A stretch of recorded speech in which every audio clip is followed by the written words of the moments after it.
الرحيم يا أيها الذين آمنوا من يرتد منكم عن دينه فسوف يأتي الله بقوم يحبهم ويحبونه أذلة على المؤمنين أعزة على الكافرين يجاهدون في سبيل الله ولا يخافون لومة لائم وقال النبي صلى الله تعالى عليه وسلم من أحب لله وأبغض لله وأعطى لله ومنع لله فقد استكمل الإيمان آمنت بالله صدق الله العلي العظيم وبلغنا رسوله النبي الكريم আজকের আজিম শান ওয়াজ মাহফিলের সম্মানিত সভাপতি উপস্থিত আমার প্রিয় চেয়ারম্যান সাহেব যার বাসায় আল্লাহ তাআলা আমাকে মেহমান হওয়ার তৌফিক দিয়েছিলেন উপস্থিত আমার শ্রোতা ওয়াজিবুল ইহতিরাম হযরত উলামায়ে কেরাম বিভিন্ন শিক্ষা প্রতিষ্ঠানে অধ্যয়নরত প্রিয় তালিবানে ইলম স্থানীয় এবং দূরদূরান্ত থেকে আগত দিন দরদি কোরআন প্রেমী প্রিয় তাওহীদি জনতা এবং পর্দার আড়ালে থাকা মা বোনেরা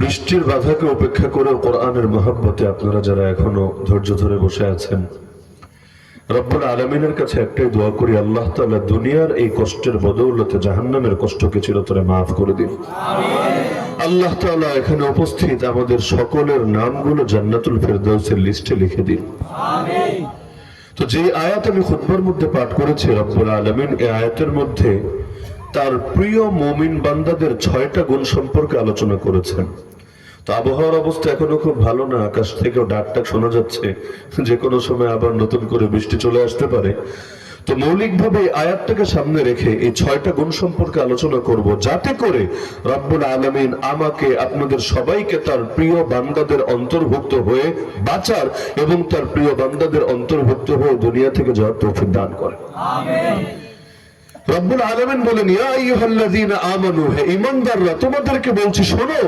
মাইয়ারতাদ্দা মিনকুম আন দীনি তোমাদের মধ্যে যারাই দ্বীন থেকে সরে যাবে ইসলাম থেকে মুরতাদ হয়ে যাবে ধর্ম ত্যাগ করে অন্য কোন আদর্শে প্রবেশ করবে ফাসাউফা ইয়াতিল্লাহু বিকওম আরে তারা যাতে এটা না ভাবে যে তাদের চলে যাওয়ার দ্বারাই ইসলাম দমে যাবে ইসলাম থেমে যাবে ইসলামের শক্তি নিঃশেষ হয়ে যাবে আল্লাহর দ্বীন পৃথিবীর বুকে পরাভূত হবে পরাজিত হবে কারণ আল্লাহর দ্বীন কখনো কোনো ব্যক্তির মুখাপেক্ষী না অতীতে ছিল না আজ আছে না কোনোদিন হবে দ্বীন নাজিল করেছেন যিনি দ্বীন হেফাজত করবেন তিনি আরে মানুষ তো মাত্র ওসিলা আল্লাহ তাআলা ইচ্ছা করতে দেরি সেটা বাস্তবায়িত হতে দেরি হয় না কোন একটা মানুষ যদি আল্লাহর দ্বীনের পক্ষে সৈনিক না হয় তবুও আল্লাহর দ্বীনের বিজয় যাত্রা কেউ রুখে দিতে পারে না নমরুদ নামক জালেমকে আল্লাহ শায়েস্তা করতে চেয়েছিলেন কাকে দিয়ে শায়েস্তা করাবেন বিশাল কোনো বাহিনী লাগে নাই রব্বুল আলামিন এক ল্যাংড়া মশা দিয়ে তার অহংকারকে মাটির সাথে মিশিয়ে দিয়েছিলেন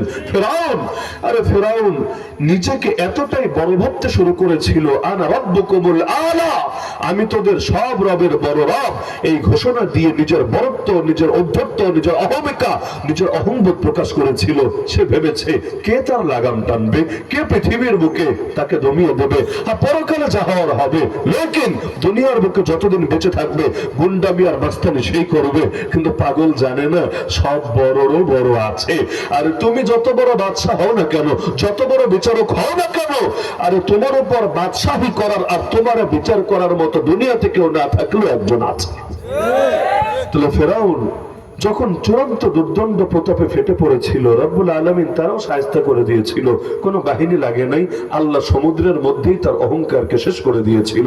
আব্রাহার হস্তি বাহিনী যখন এসেছিল কাবাকেই ভেঙে ধূলিসাৎ করবে, কুরাইশ জাতির ওই সামর্থ্য ছিল না তাদের মোকাবেলা করে তাদেরকে যুদ্ধে হারাবে। এমনকি যখন এসেছিল ওই সময় তার বাহিনী এমন লুট করেছিল, এমন গণহারে মানুষের সম্পদ আত্মসাৎ করেছিল যে আল্লাহ রাসূল সাল্লাল্লাহু আলাইহি ওয়াসাল্লামের দাদা আব্দুল মুত্তালিব তার যতগুলো উট ছিল সেগুলো পর্যন্ত তার বাহিনীর লোকেরা নিয়ে নিয়েছিল। আব্দুল মুত্তালিব দেখা করতে গিয়েছিল বাদশাহ আব্রাহার সাথে। বাদশাহ আব্রাহাকে যখন পরিচয় দেওয়া হলো, ভালোই আদর যত্ন করলো, খাতির করলো, কথাবার্তা বললো, জিজ্ঞাসা করলো তোমার দাবি কি, কেন এসেছো, কি চাও?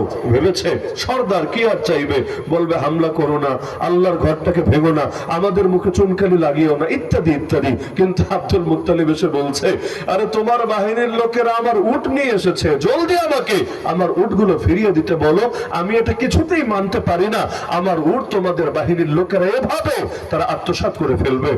আরে তার কথা শুনে আব্রাহা হেসে উঠলো, পাগল নাকি, ওরে সর্দার বানিয়েছে কোন পাগলে, কিসের সর্দার, এখন নিজের উট নিয়ে ফিকির করছে, কিন্তু আমি যে আল্লাহর ঘর ভাঙতে এসেছি এটা নিয়ে আর কোনো টেনশন নাই, কোনো ফিকির নাই, অনুরোধ করলে রিকোয়েস্ট করলে ওটা নিয়ে করবে, আর ওটা যদি বাঁচে বিনিময়ে উট যায় তো যাবে, কিন্তু এই পাগল উট নিয়ে চিন্তিত, কিন্তু কাবা নিয়ে চিন্তিত না, বাইতুল্লাহ নিয়ে চিন্তিত না, মসজিদে হারাম নিয়ে চিন্তিত না, এ আবার কেমন সর্দার, এ আবার কেমন নেতা।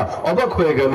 তার মুখের উপর আব্দুল মুত্তালিব তাকে অবাক করে বলল, আরে পাগল, আনা রাব্বুল ইবিল ওয়ালিল বাইত রাব্বুন ইয়াহমিহি ওয়া ইয়ামনাউ, আরে আমি উটের মালিক, তাই উট চাইতে এসেছি, তুই ভাবিস না এই ঘরের কোনো মালিক নাই, এই ঘর মালিক ছাড়া, আর যেমনি ভাবে আমি উটের মালিক তাই উট নিয়ে চিন্তিত, এই ঘরের একজন মালিক আছে, তিনি রক্ষা করবে তার ঘরকে, তিনি যদি রক্ষা করেন তোর মতো হাজার বাহিনীও পারবে না সেই ঘরের কোনো ক্ষতি করতে। পারেও নাই। যেখানে গিয়ে মানুষের চিন্তার শেষ, সেখানে তো আল্লাহর কুদরতের শুরু। আল্লাহ আস্ত সূরা নাজিল করে দিলেন সে ব্যাপারে, আলাম তারা কাইফা ফাআলা রাব্বুকা বিআসহাবিল ফিল আলাম ইয়াজআল কাইদাহুম ফি তাদলিল ওয়া আরসালা আলাইহিম তায়রান আবাবিল। আল্লাহ ঝাঁকে ঝাঁকে পাখি পাঠিয়ে, অনেকে বলে আবাবিল পাখি, আবাবিল কোনো পাখির নাম না, চড়ুই পাখি, দোয়েল পাখি, ময়না পাখি, টিয়া পাখি, এগুলো ঠিক আছে। আবাবিল পাখি আবার কোন হালুয়া, এটা আবার কোন জিনিস, কোন দেশে পাওয়া যায়? আবাবিল কোন পাখির নাম না। আবাবিল অর্থ হলো ঝাঁকে ঝাঁকে, ঝাঁকে ঝাঁকে বুঝেন, একটা দুইটা না, 10টা 20টা না, আসতে শুরু করেছে তো ঝাঁকে ঝাঁকে ঝাঁকে ঝাঁকে আসছে আর আসছে আর আসছে। তাফসীরের কিতাবে আছে প্রতিটা পাখি 3টা করে কঙ্কর নিয়ে এসেছে, বড় পাথরও না, পাখি আবার বড় পাথর উঠাবে কিভাবে, জাস্ট 3টা করে কঙ্কর। পাখির তো ওই দুটো পা, হাত তো আর আলাদা করে নাই, এখন তার মধ্যে দুটো আর মুখে তার ঠোঁটের আগায় একটা, এই মোট 3টা করে নিয়ে এসেছে আর ছুটতে শুরু করেছে। লেকিন সেই পাথরগুলোর মধ্যে নাম লেখা ছিল, যার যেটাতে নাম লেখা ছিল সেটাই তার মৃত্যুর কারণ হয়ে গিয়েছে। এমনকি সবাই মরে নাই, কেউ কেউ অন্ধ হয়েছে, ল্যাংড়া হয়েছে। আম্মা জান আয়েশা রাদিয়াল্লাহু আনহা হাদিস আছে, আব্দুল্লাহ বিন আব্বাস রাদিয়াল্লাহু আনহু হাদিস আছে। আম্মা জান আয়েশা বলেন, আমি আমার নিজের জীবনে দেখেছি, তার বয়স তো অনেক কম, আল্লাহ নবী যখন তারা বিয়ে করেছেন ওই সময় মাত্র 6 বছর, যখন সংসার শুরু করেন মাত্র 9 বছর, আল্লাহ নবীর যখন ওফাত হয় 63 বছরে, ওই সময় মাত্র 18 বছর। তাহলে যেই সময় এই হস্তি বাহিনী এসেছিল ওই সময় আম্মা জান আয়েশার জন্মই হয় নাই দুনিয়ার বুকে, কিন্তু তিনি বলেন আমি আমার জীবদ্দশায় দেখেছি 2টা লোক, তারা সেই হস্তি বাহিনীর সদস্য ছিল, আব্রাহার সঙ্গে মক্কা মুকাররমা বিরান করতে এসেছিল, লেকিন সেই পাখির আঘাতে অন্ধ হয়ে গিয়েছিল, ল্যাংড়া লুলা হয়ে গিয়েছিল। তারা মদিনার মধ্যে মক্কার মধ্যে ভিক্ষা করে করে মানুষের থেকে টাকা পয়সা নিয়ে নিয়ে জীবন জীবিকা নির্বাহ করত। তো আল্লাহ রাব্বুল আলামিন তাদেরকে শায়েস্তা করে দিলেন। আবু জাহাল এত বড় পাওয়ারফুল নেতা, যাকে বলা হয় এই উম্মতের ফেরাউন, রাব্বুল আলামিন তাকেও বড় কোনো বীর বাহাদুরের হাতে শায়েস্তা করলেন না। ছোট ছোট 2টো বাচ্চা, যাদের একজনের নাম মুআজ আর একজনের নাম মুআওয়াজ, এই ছোট 2 বাচ্চাই তাকে গিয়ে শায়েস্তা করে দিল। তো কেন ছোট 2 বাচ্চা শায়েস্তা করলো বদরের ময়দানে? ইতিহাস পড়লে বড় অবাক লাগে। বুখারীতে হাদিস আছে, সাহাবী আব্দুর রহমান বিন আউফ রাদিয়াল্লাহু আনহু বলেন, বদরের ময়দানে আমি এক জায়গায় দাঁড়ানো ছিলাম, হঠাৎ করে দেখে আমার ডান পাশে একটা বাচ্চা, বাম পাশে আর একটা বাচ্চা। তিনি বলেন আমার পেরেশানি বোধ হলো, এমনি আজকে অবস্থা ভালো না, মাত্র আমরা 313 জন, কাফের 1000, আমাদের অস্ত্রশস্ত্র নাই, ওদের সব আছে, এমনি তো আমরা বড় পেরেশানিতে। এখন দুই পাশে দুইটা বাচ্চা এসেছে, এটা তো নতুন পেরেশানি অ্যাড হয়েছে। কারণ যুদ্ধ নিজে করা যায়, বাচ্চা নিয়ে যুদ্ধ করে কিভাবে? তো নিজের সেফটির চাইতে ওদের সেফটি নিয়ে এখন তো আরো টেনশন বেড়ে গিয়েছে। কিন্তু তিনি বলেন এগুলো ভাবছিলাম, হঠাৎ করে আমাকে বলে উঠলো এক বাচ্চা, চাচা ও চাচা, আবু জাহালকে একটু দেখিয়ে দেবেন না? পাশের জন বলে না চাচা আমারে দেখান, আবু জাহালকে। তিনি বলেন অবাক। আমি জিজ্ঞাসা করলাম কি রে ভাতিজা, তোরা আবু জাহালকে দেখে কি করবি, কি কাজ তোদের? এক বাক্যে বলল চাচা, বুখারীর শব্দ, চাচা শুনেছি সে আল্লাহর নবীকে গালি দেয়, আল্লাহর নামে কসম খেয়েছি একবার যদি আর দেখা পেয়ে যায় হয়তো ও মরবে, না হলে আমরা মরবো, কিন্তু আমরা জিন্দা থাকতে ওর কিছুতেই ছেড়ে দেবো না। অত কিছু বুঝে না বাচ্চা মানুষ, অত ফিক ফতোয়া বোঝে না, অত মাসালা মাসাইলের পেঁচগুচো বোঝে না। মানুষও বাচ্চা, দিলটাও নরম। তারা শুধু এটা বোঝে আল্লাহর নবীর শানে যারা গুস্তাখি করে, যত বড় নেতা হোক আর খ্যাতা হোক, ও পৃথিবীর মুখে বেঁচে থাকার অধিকার রাখে না। তো তিনি বলেন তাদের এই কথা শোনার পরে আবার এটাও বলে উঠলো, চাচা মাকে বলে এসেছে, মা এই মুখ আর তোমাকে দেখাবো না যতক্ষণ না হয়তো আবু জাহালকে দুনিয়া থেকে বিদায় করব, অথবা নিজেরাই শহীদ হয়ে লাশ হয়ে তোমার কাছে ফিরে আসব। তো সুতরাং চাচা মাহরুম করেন না, অন্তত দেখান একটাবার আবু জাহালকে। তিনি বলেন ওদের আবেগের সামনে নিজেকে আর কন্ট্রোল করতে পারলাম না, কারণ আবেগ যদি বাস্তবিক আবেগই হয় সেখানে কেউ নিজেকে কন্ট্রোল করতে পারে না। দেখেন না আল্লাহ রাসূলের কাছে দুধের বাচ্চা নিয়েও চলে আসে, ইয়া রাসূলুল্লাহ আমার বাচ্চাটাকে জিহাদে নিয়ে যান। রাসূল অবাক, আরে দুধের বাচ্চা জিহাদে গিয়ে কি করবে? সেই নারী বলে, ইয়া রাসূলুল্লাহ খুব ভালো করে বুঝি আমার দুধের বাচ্চা লড়াই করতে পারবে না, সে যুদ্ধ বোঝেও না, কিন্তু কি করব বলেন? যারা ছিল সব তো চলে গেছে, কেউ তো আর ফিরে আসে নাই। স্বামী ছিল আর দুনিয়াতে নাই, বড় সন্তান ছিল নাই, ভাইরা ছিল তারাও তো শহীদ, এখন কে বা আছে, কাকেই বা দেব? কিন্তু মন তো মানে না। আর আমি নারী, আমি চাইলেও আমাকে যুদ্ধে নেবেন না, সুতরাং যা ছিল তাই এনে হাজির করলাম আপনার সামনে, আমাকে মাহরুম করবেন না, ফিরিয়ে দেবেন না। ইয়া রাসূলুল্লাহ বুঝি বাচ্চাটা যুদ্ধ করতে পারবে না, কিন্তু এটা তো পারবে, আপনার কোন সাহাবীর হাতে আমার বাচ্চাটাকে দিয়ে রাখবেন, জালেম যখন আপনার বুক লক্ষ্য করে তীর মারবে, বর্ষা মারবে, আর সেই সাহাবী আপনার বুকের সামনে আমার বাচ্চাটাকে ঢাল হিসাবে তুলে ধরবে, সেই জালেমের তীর এসে বর্ষা এসে আমার বাচ্চার বুকটাকে ফোরফোর করে দিয়ে যাবে। কিন্তু ইয়া রাসূলুল্লাহ, ইয়া নবী আল্লাহ, আপনার বুকটা তো হেফাজতে থাকবে, আমার বাচ্চার বিনিময়ে আপনার জীবন তো বেঁচে যাবে। কিয়ামতের দিন আল্লাহকে তো গর্ব করে বলতে পারবো, আল্লাহ আমি শহীদের মা, আমার দুধের বাচ্চাও জান দিয়েছে তোমার নবীর হেফাজতের জন্য। তো এই আবেগটা এমন আবেগ যে আবেগের সামনে পাহাড় পর্যন্ত নিজেকে স্থির রাখতে পারবে না, দুনিয়ার মানুষ তো দূরের কথা। তিনি বলেন যে আব্দুর রহমান বিন আউফ, যে তারা যখন একথা বলল আবেগ আর ধরে রাখতে পারলাম না, আঙ্গুল দিয়ে ইশারা দিলাম, ওই যে ঘোড়ার উপর যে সওয়ার দেখতে পাচ্ছ, ওই ঘোড়সওয়ারের নাম অশ্বারোহীর নামে আবু জাহাল, সেই আজকের যুদ্ধের সেনাপতি, সেই কুরাইশের সর্দার। মুসলমান কিছু জায়গায় আপোষ করতে রাজি হয় না, অনেক জায়গায় এমন আছে যেখানে চাইলে আপোষও করা যায়, চাইলে বিরুদ্ধেও দেখানো যায়, কিন্তু কিছু মাসালা এমন যেখানে কোনো আপোষ চলে না। তার মধ্যে সবার শীর্ষে হলো এই মাসালা, আল্লাহ নবীর শানে যারা বেয়াদবি করে মুসলমান তাদেরকে কিছুতেই ছেড়ে দেয় না। দেখেন না এখন ইন্ডিয়ার অবস্থা, আগুন লেগে গেছে যেন, মানে পুরো মনে হচ্ছে যে ইন্ডিয়া যে কোন পরিস্থিতির দিকে যাবে। আর যে ঘটনাটা ঘটছে যে আল্লাহ নবীর শানে বেয়াদবি করেছে, মুসলমান তাকে তার না বুঝিয়ে দিয়ে কিভাবে থাকবে। নবীর জামানায় এক অন্ধ সাহাবী ছিল, অন্ধ সাহাবী, চোখে দেখতো না। যারা চোখে দেখে না তারা নিজের কাজ সব নিজে করতেও পারে না, অন্যকে করে দিতে হয়। তার একটা দাসী ছিল, সেই দাসী তার সব কাজ করে দিত। তো দাসী সবই ভালো ছিল, কিন্তু একটা শয়তানি ছিল তার ভেতরে। আল্লাহ তাকে কাব্য প্রতিভা দিয়েছিলেন, কবিতার যোগ্যতা দিয়েছিলেন, কিন্তু এই যোগ্যতা ভালো কাজে না লাগিয়ে মন্দ কাজে লাগালো। কবিতা লিখে লিখে নবীর সামনে বেয়াদবি করতে শুরু করলো। সে অন্ধ সাহাবী সাবধান করে দিলেন, খবরদার নবীর সামনে যদি তুই বেয়াদবি করিস আমি তোকে কিছুতেই ছেড়ে দেব না। দাসী ভেবেছে কি আর করবে, চোখেই তো দেখে না বেটা, অন্ধ বেটা, কি করবে আমারে, আর সর্বোচ্চ বকাঝকা করবে, তাতে কি, গায়ে হাত তুলবে, তাতে কি। কিন্তু কবিতা লিখে লিখে যদি মক্কার মুশরিকদের নেক নজর পাওয়া যায়, যে সুযোগ সুবিধা ফ্যাসিলিটিস দুনিয়াতে পাওয়া যাবে, তাতে বন্ধু কি। ওই নাস্তিক বেঈমানরা অনেক সময় নবীরা গালি দেয় কেন, যাতে করে ওদের দুনিয়ার খোদাদের নেক নজর পায়। ওরা যাতে পশ্চিমা বিশ্বে গ্রিন কার্ড দিয়ে দেয়, সিটিজেনশিপ দিয়ে দেয়, আরে বাংলাদেশে থেকে কি করবে, একবার ওখানে যেতে পারলে জিন্দেগি কামিয়াব হবে, তো এত সহজে যাবে কিভাবে।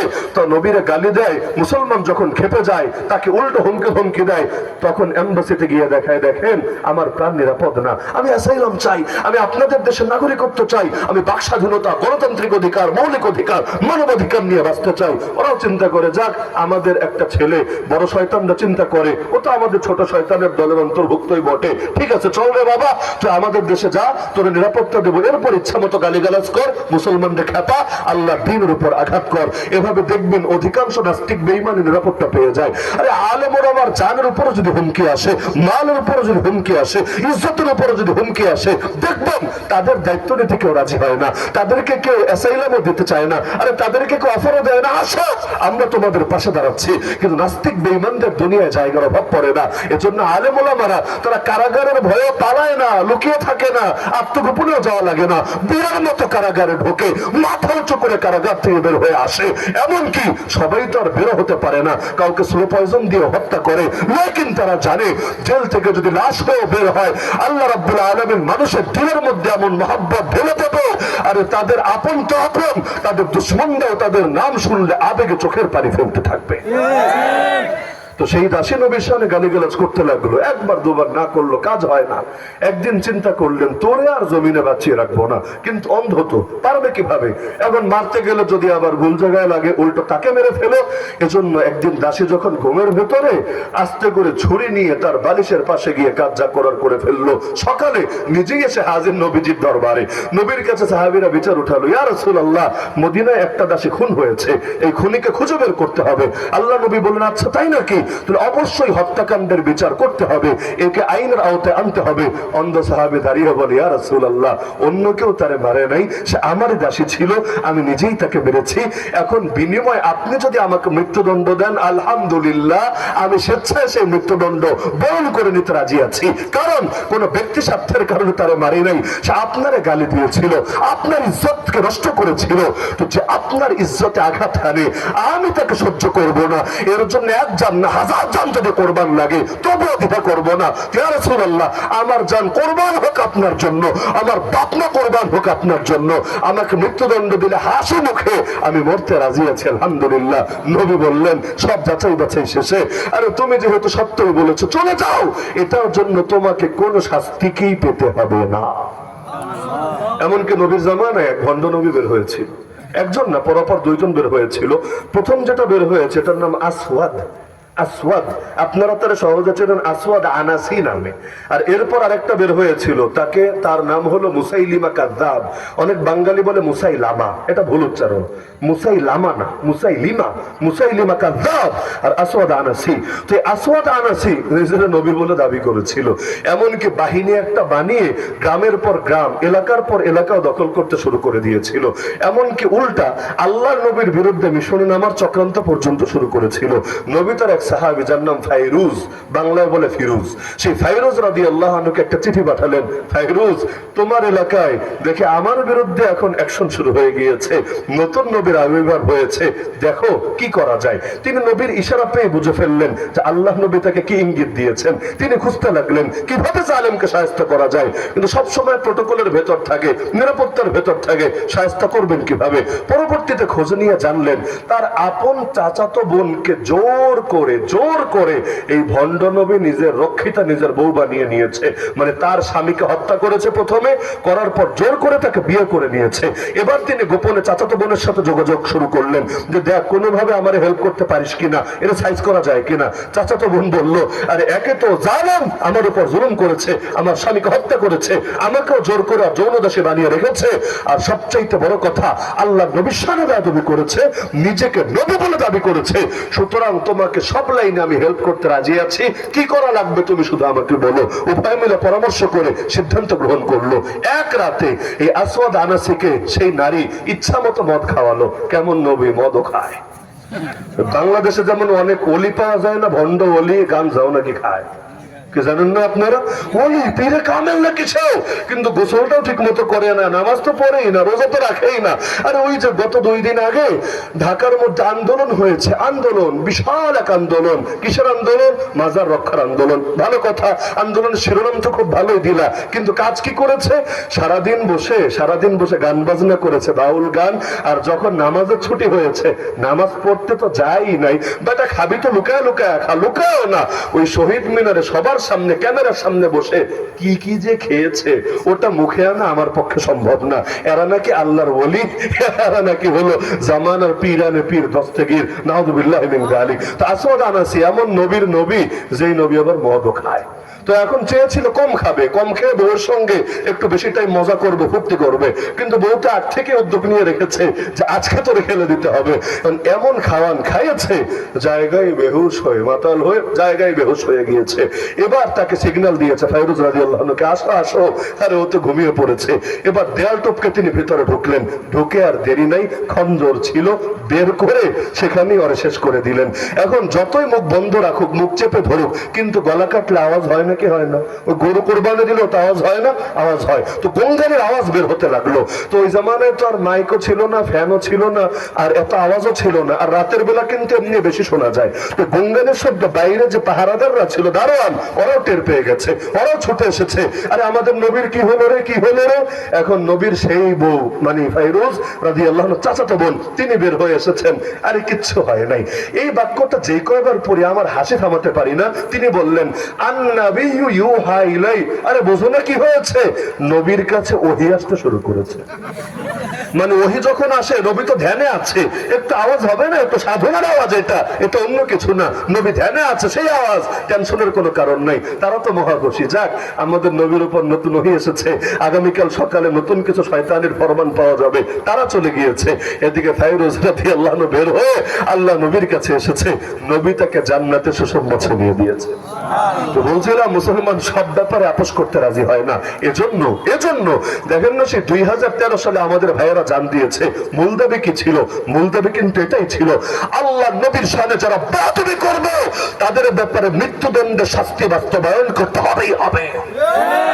তাহলে বলছিলাম আল্লাহর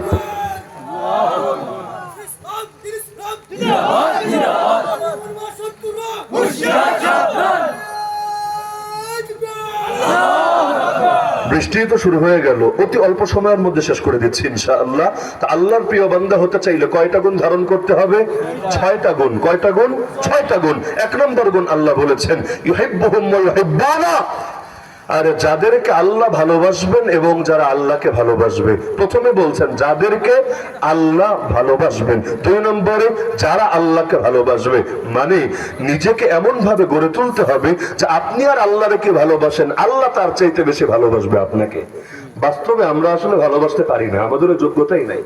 ভালোবাসার যে যোগ্যতা লাগে ওটাই তো আমাদের ভেতরে নাই। লেকিন ছোট বাচ্চা, যেমন ছোট বাচ্চা বাবারে বলে, বাবা ব্যাগ আছে, আমারও একটা দাও না, বাজার করেছো তুমি, একা নিবা কেন, আমারও দাও। বাপজান জানে যে 5 কেজি 10 কেজির ব্যাগ দিলেও দিতে পারবে না। এখন আরো বলে, ঠিক আছে বাপজান তুই দে। এখন ছেলেটার হাতে ধরা থাকে, কিন্তু ওয়েট আরেক পাশ দিয়ে বাপ নিজের হাতেই ধরে রাখে। ছেলে তো মহাখুশি, কিরে আমার মাথার উপর, আমার হাতের উপর নিয়ে দেখে আমি চলে আসছি। আসলে লোডটা কিন্তু তার হাতে না, সে জাস্ট এমনি ধরেছে। বাসায় ফ্রিজ নিয়ে যান, বাসায় এসি ফিট করতে যান, দেখবেন বাচ্চারও একটু হাত লাগায় মানে সে ভর নিচ্ছে তা না, সে এতেই খুশি যে আমার একটু হাত লেগেছে। তা আমরা আল্লাহরে কি ভালোবাসবো? ওই যোগ্যতাই তো আমাদের নাই। নবীরে কি ভালোবাসবো? ওই যোগ্যতাই তো আমাদের নাই। আর ওই যোগ্যতা আবু বকরের ছিল, ওমরের ছিল, ওসমানের ছিল রাদিয়াল্লাহু আনহু আজমাইন, আলীর ছিল, ফাতেমার ছিল, হাসানের ছিল, হোসেন ছিল রাদিয়াল্লাহু আনহু আজমাইন, নবীর সাহাবীদের ছিল।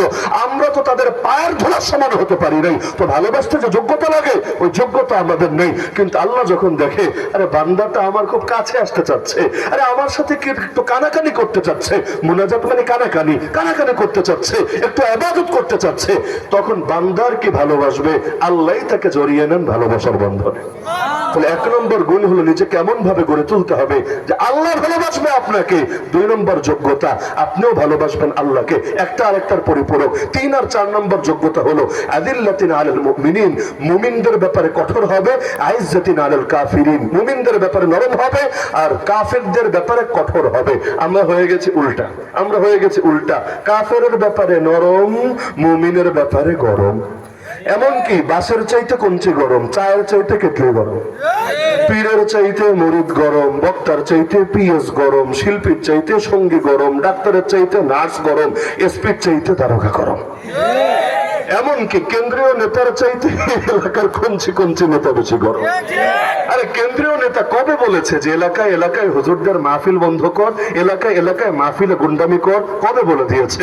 দেখবেন যে নেতা নেত্রীরা বিপদে পড়লে আর উল্টা হুজুরদের দ্বারস্থ হচ্ছে, হুজুর নিয়ন্ত্রণ করতে পারছি না, একটু দেখেন না কোনোভাবে কিছু করতে পারেন কিনা। এমনকি হেলিকপ্টার দিয়ে পালানোর কয়েকদিন আগেও এই কাজ ঠিকই করিয়েছে বড় বড় মন্ত্রীদের দিয়ে, হুজুরদেরকে বাসা থেকে উঠিয়ে নিয়ে গিয়েছে। মানে ফোন দিলে এমনি এমনি তো যাবে না, গাড়ি পাঠিয়ে দিয়েছে।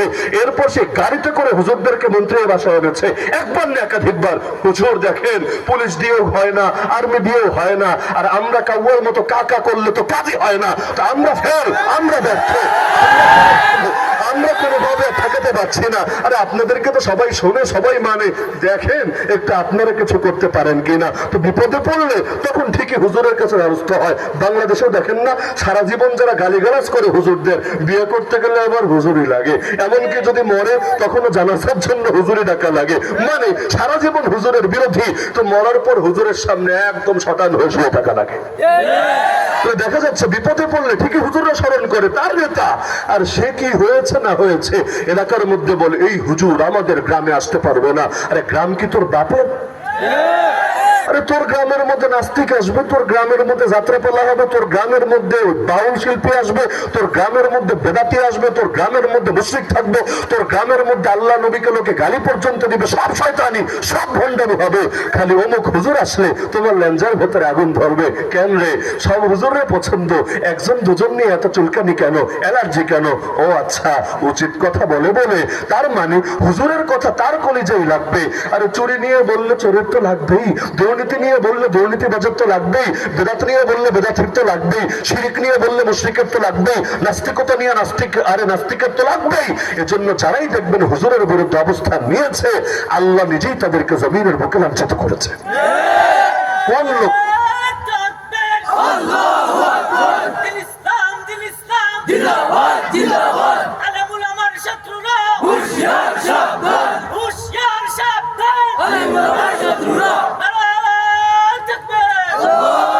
বাংলাদেশ স্বাধীন হলো 50 বছরের অধিক হয়ে গেল, লেকিন হুজুররা বহুত জুলুম সহার পর, নির্যাতন সহার পর যেমন ছিল তেমনই রয়ে গেল।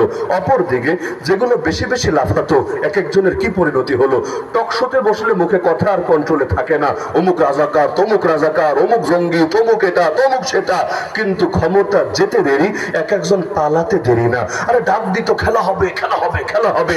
পাবলিকও এবার রেডি হয়ে কাপড় চোপড় পরে ড্রেস পরে নেমেছে, ভাবে খেলা হবে তোদের সাথে।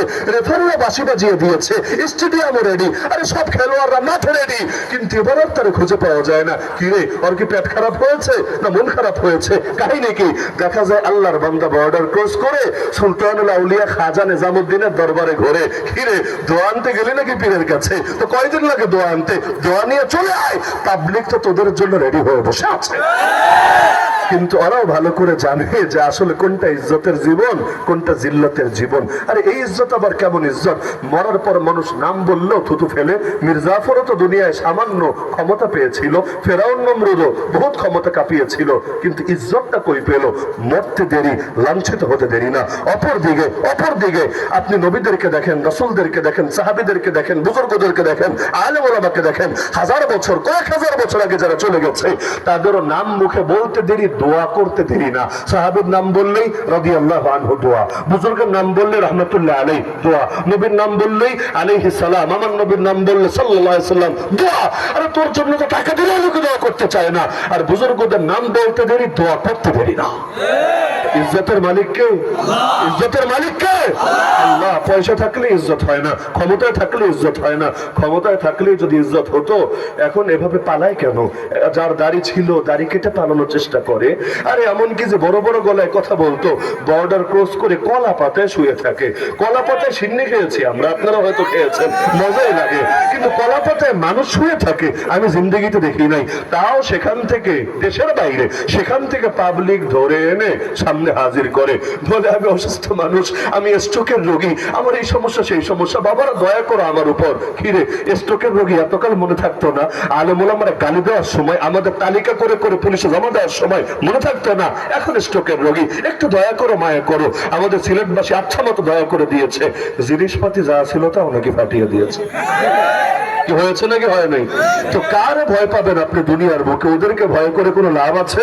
যার নিজের ইজ্জতে নিজে রক্ষা করতে পারে না, আপনি কোন দুঃখে ওরে ভয় করতে যাবেন? কাফের মুশরিকরা যা চাই আপনার ইসলামের আদর্শ থেকে সরে যান, অথচ আল্লাহ নবীর শিক্ষাই ছিল এটা, দুনিয়ার যে যা বলুক, কিন্তু আল্লাহর দিন কোনো কিছুর বিনিময়ে ছাড়া যাবে না। তো নরম হতে হবে মুমিনদের বেলায়, কঠোর হতে হবে কাফেরদের বেলায়। কাফেররা আদর্শটা ঠিকই মানে।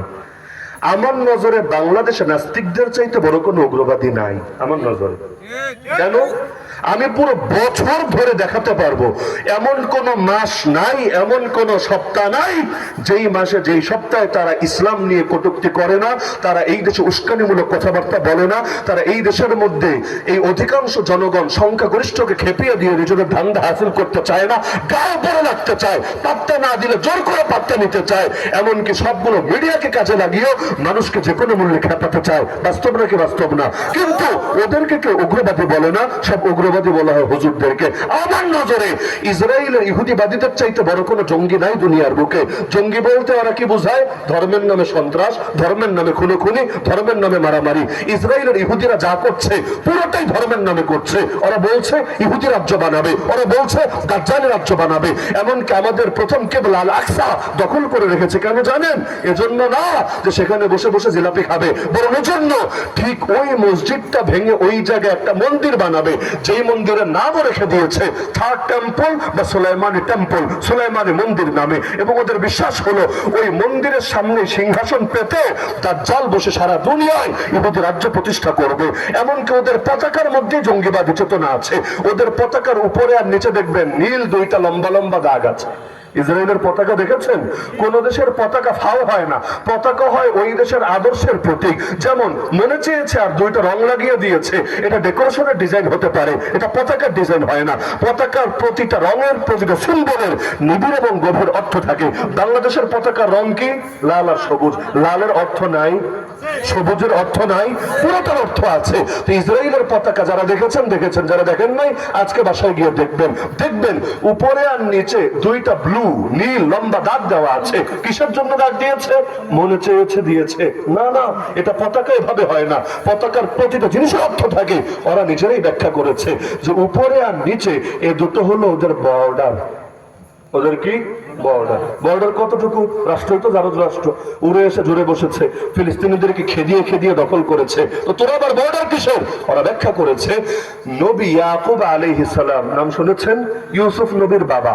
নবী ইয়াকুব আলাইহিস সালাম যেই এলাকায় থাকতেন, অর্থাৎ ফিলিস্তিনের কেনআন, সেই কেনআন থেকে নিয়ে আমিরুল মুমিনিন দ্বিতীয় খলিফা ওমর ইবনুল খাত্তাব রাদিয়াল্লাহু আনহু সর্বশেষ ওদেরকে যেখান থেকে